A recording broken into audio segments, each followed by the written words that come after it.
Hello again, this is Mike McCurdy. We are going to be doing something a little different today. I'm going to showcase how we actually work in real estate photography. I've been talking about this, but I haven't actually showed you guys kind of how we edit and gather these photos. So sit back and we're going to showcase today behind the curtain kind of what we do every day in real estate photography. So sit back, let's enjoy this show. Let's get the reel rolling now.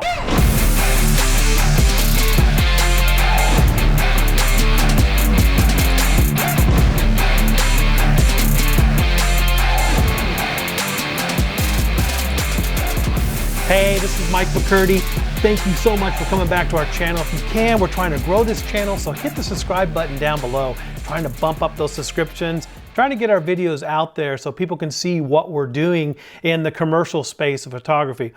Commercial photography is a little bit different from doing portraits and other types of photography. I guess everybody has a different niche, but it's a little more demanding in colors and being true to colors, making sure your verticals are nice and straight, things like this. So we're going to show you behind the scenes today what we're doing. So again, we would appreciate any subscriptions. We're trying to grow the channel, so hit the like button, it's either down here or wherever you want to, and subscribe to these videos. Again, any feedbacks on information you'd like to see from us, let us know in the comments below.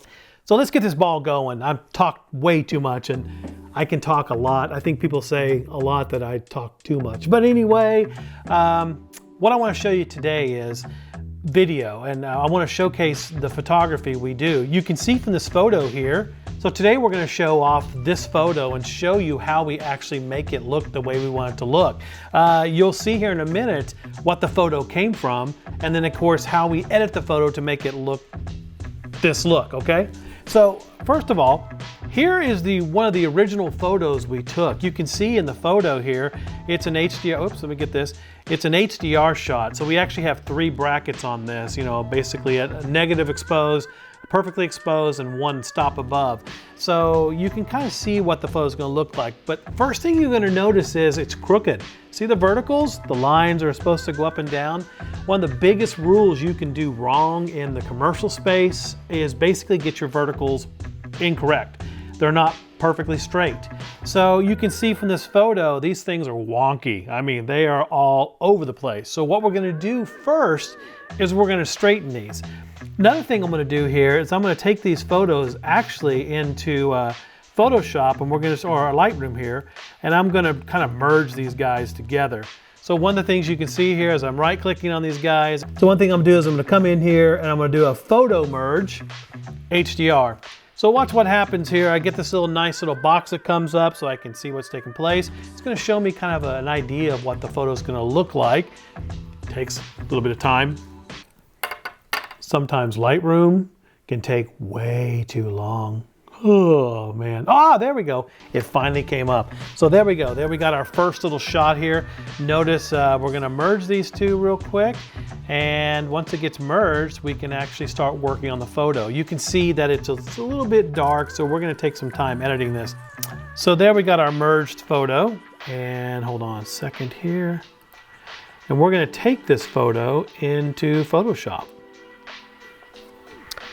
So by right-clicking on this and going and edit in Photoshop, I'm actually going to bring this into Photoshop, and we're going to showcase how we clean this photo up to make it look a little bit better. I'm going to duplicate this by right-clicking on that guy and right-click by copying. Basically, I'm going to duplicate this by dragging him down here onto the little plus. Duplicate the layer, and I'm gonna go into Camera Raw. I think I've told you this before, I love Camera Raw. I do so much in here, and we're gonna show you some other little fancy tricks you can do with Camera Raw. First thing I'm gonna do is I'm gonna kind of bring up some of these shadows to make sure you can see that. I'm gonna bring down the highlights just so you can see the photo a little better.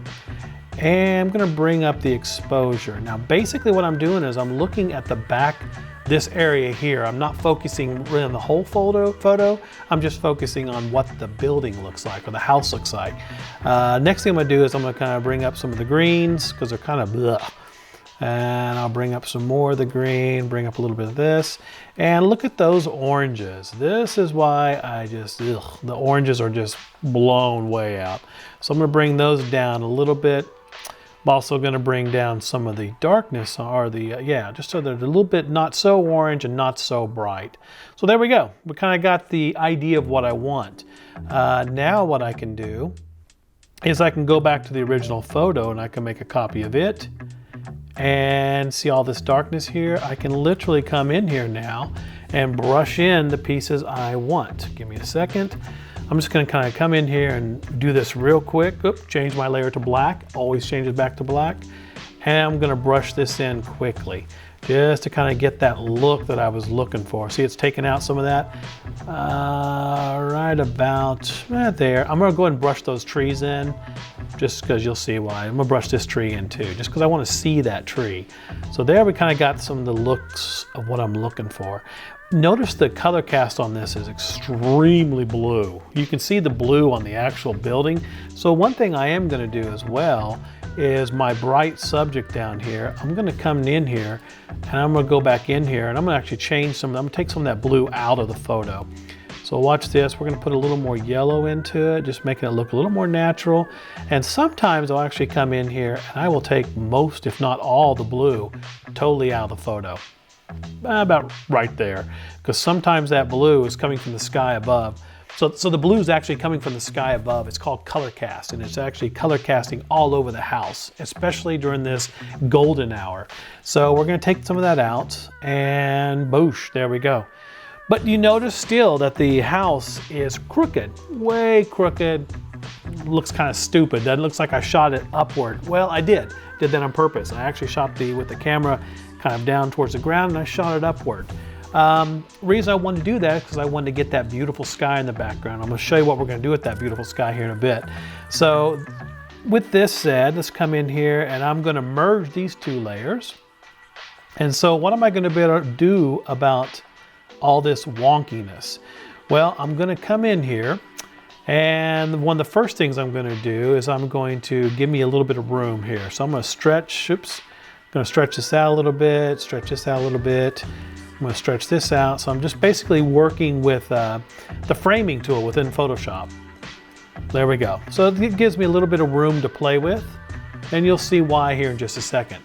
So with that room in here, another thing I can do now is I can actually take this photo and straighten it up real nice and easy. In the past, you would have to actually, to get this effect, you'd have to actually use basically a special lens, a tilt lens. And some of these lenses, gosh, they can run $1,600, $1,800 for these special tilt shift lenses that actually will move. If you see how they work, they kind of slide up and down on the mechanism of the camera. But the problem is they are expensive. They're well worth it if you really want to pay for it. But for real estate photography and what we do on a typical basis, they're not necessary for what we do. You may think different, but that's what we do. On some of our higher end projects, we will use the tilt lenses, but on these, we can actually do it, I think, much quicker. So with that said, I can come in here, I can actually get the photo here, click on this layer, and I can bring it into Camera Raw. Give a second here, try just a sec. Now, I can actually come up here to the correction tool, and I can click on this, and look at this. I've got my verticals right here, and I can literally slide my verticals to where I want it to be. So I'm watching the lines here to make sure everything is nice and straight. Looks pretty darn good about right there. Now that we got this all set up, we kind of have, everything looks pretty good, but you see all that white space. So the first thing I'm gonna do is I'm gonna go to Fit on Screen, and we're going to recover some of this white space. I can do that real simple by dragging this up and covering up some of the white space. It's already got this here and this, so I can bring it in a little more if I want, and bring this in a little more. And there we go, it looks pretty good. Now the last thing I'm going to do is I'm going to come in here with the magic wand tool, and we can literally select this area. Another thing I saw another YouTuber do, he would come in here, and I like this idea because it actually makes it kind of stretches it out into the actual photograph. So what you can do then to get some of this area, and I saw another YouTuber do this, and it's a great idea.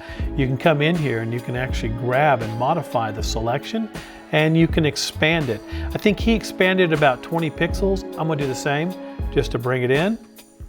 And now, once we get that done, we can literally come in here and check this out. We can do a content-aware fill. And now it's going to do its mumbo jumbo magic. It's going to look to see what it can actually sample. So I'm going to let it do its thing. It's actually thinking, and check this out. It's actually sampling pretty much the entire photo.